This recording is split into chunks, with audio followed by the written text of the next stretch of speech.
Bonjour et bienvenue. 11e enseignement. La présence de Dieu, Marie et l'Eucharistie. Partie 1. Vous connaîtrez ce qui dépasse toute connaissance, l'amour du Christ. Alors, vous serez comblés jusqu'à entrer dans toute la plénitude de Dieu. Dans le livre de la Révélation, l'Apocalypse, nous lisons à la fin du chapitre 11, « Le sanctuaire de Dieu qui est dans le ciel s'ouvrit et l'arche de son alliance apparut dans le sanctuaire. » Apocalypse chapitre 11, verset 19. Au début du prochain chapitre, le 12e de la Révélation, il est écrit ceci. « Un grand signe apparut dans le ciel, une femme ayant le soleil pour manteau, la lune sous les pieds et sur la tête une couronne de 12 étoiles. » Apocalypse chapitre 12, verset 1. Pour l'Église, la première phrase du chapitre 12 de la Révélation, elle y voit la mère de Jésus couronnée de 12 étoiles, la lune sous ses pieds. La fin du précédent chapitre nous dévoile que cette femme, comme Jésus l'a appelée une fois, « Femme, que me veux-tu » Or, cette femme, Marie, est l'arche de la nouvelle alliance. Ce qu'il y avait dans l'arche de l'ancienne alliance, c'était le linge liturgique du grand prêtre, le bâton d'Aaron, les tablettes des 10 commandements et le pain des offrandes. Quand nous pensons maintenant à Marie comme étant l'arche de la nouvelle alliance, nous retrouvons ces éléments en elle. Marie porte en elle le grand prêtre, Jésus, qui a pris le vêtement de l'humanité, c'est-à-dire qu'il a pris chair de la Vierge Marie. Et sa chair 100% pure est l'Eucharistie, le corps et le sang. Il est aussi la loi et les prophètes en lui-même. Marie est alors le tabernacle vivant puisqu'elle portait en elle Dieu. Reprenons maintenant le récit de l'Annonciation et de la visitation de Marie. Le récit est dans l'Évangile selon saint Luc, chapitre 1, versets 26 à 55. Marie est en mouvement. Premièrement, Marie accepte la volonté de Dieu sur elle et en elle. Marie dit alors, « Voici la servante du Seigneur, que tout m'advienne selon ta parole. » C'est ce qu'elle dit à l'ange, puis l'archange Gabriel la quitta. En ces jours-là, Marie se mit en route et se rendit avec empressement vers la région montagneuse, dans une ville de Judée.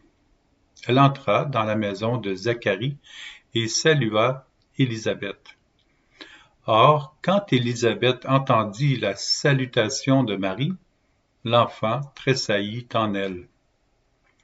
Alors, Élisabeth fut remplie d'Esprit Saint et s'écria d'une voix forte, « Tu es bénie entre toutes les femmes, et le fruit de tes entrailles est béni. D'où m'est-il donné que la mère de mon Seigneur vienne jusqu'à moi? Car lorsque tes paroles de salutation sont parvenues à mes oreilles, l'enfant a tressailli d'allégresse en moi. Heureuse celle qui a cru à l'accomplissement des paroles qui lui furent dites de la part du Seigneur. » Luc chapitre 1, versets 38 à 45. Lorsque Marie et Élisabeth se rencontrent, elles sont dans la joie et l'allégresse. L'intelligence de Dieu c'est Jésus dans le ventre de Marie qui rejoint son cousin Jean-Baptiste, qui est un tout petit fœtus aussi, qui sursaute dans le ventre de sa mère, Élisabeth. Et celle-ci dit à Marie, « Tu es bénie entre toutes les femmes, et Jésus, le fruit de tes entrailles, est béni. »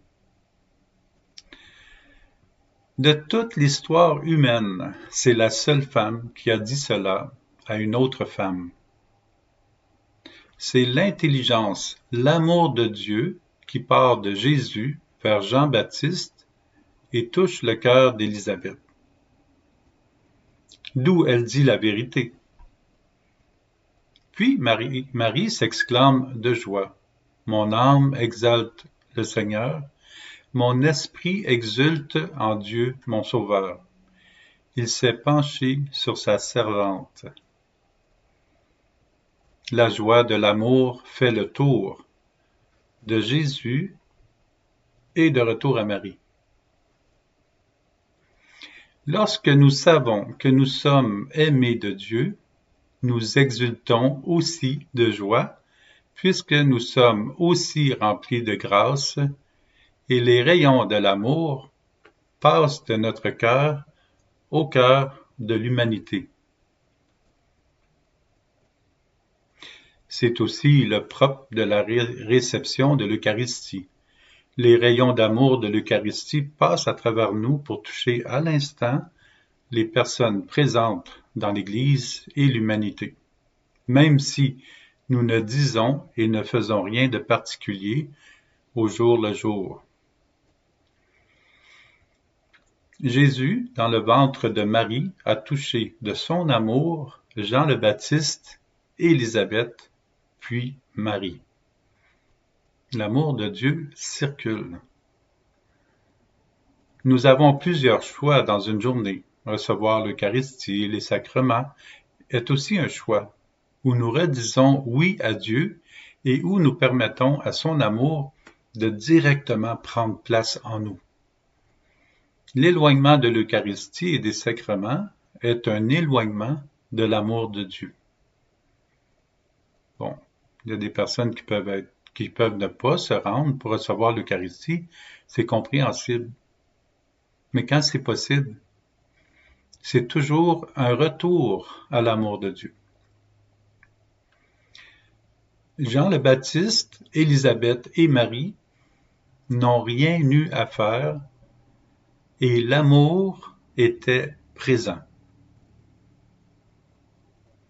Marie a simplement dit « Ave, Élisabeth » et les paroles de la bouche d'Élisabeth étaient celles de Dieu, de l'intelligence de Dieu. C'est l'intelligence, l'amour de Dieu qui est passé du cœur de Jésus en leur cœur et les a tous réjouis et comblés de sa grâce. Et tout cela est rendu possible grâce à Marie, qui a dit oui de porter Jésus dans son ventre, tout comme nous disons oui de porter l'Eucharistie en nous. Tout cela est rendu possible grâce à Marie qui a dit oui de porter Jésus dans son ventre, tout comme nous disons oui de porter l'Eucharistie en nous. D'une certaine manière, nous sommes aussi enceintes de Jésus avec l'Eucharistie en nous. Oui, même les gars. Ben oui. Il s'agit de bien comprendre ici que le fait de ne rien faire veut dire « laissons toute la place au Seigneur au cœur de notre vie et dans notre ventre en recevant l'Eucharistie et permettons-lui d'évangéliser les cœurs autour de nous avec ces rayons d'amour qui sortent de nous. L'élan de l'amour nous conduira où Dieu veut et à réaliser l'œuvre que Dieu veut. Cela améliorera même les tâches habituelles. Pour saisir son intelligence, il est nécessaire de nous laisser aimer de Dieu. Pour saisir son intelligence, il est nécessaire de nous laisser aimer de Dieu.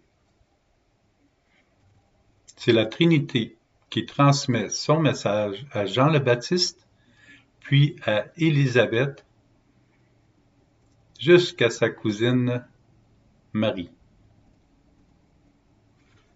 Merci d'être là et bonne suite de méditation de l'amour de Dieu qui est en nous et qui est en nous présentement. Nous sommes remplis de grâce présentement. Au revoir, à la prochaine.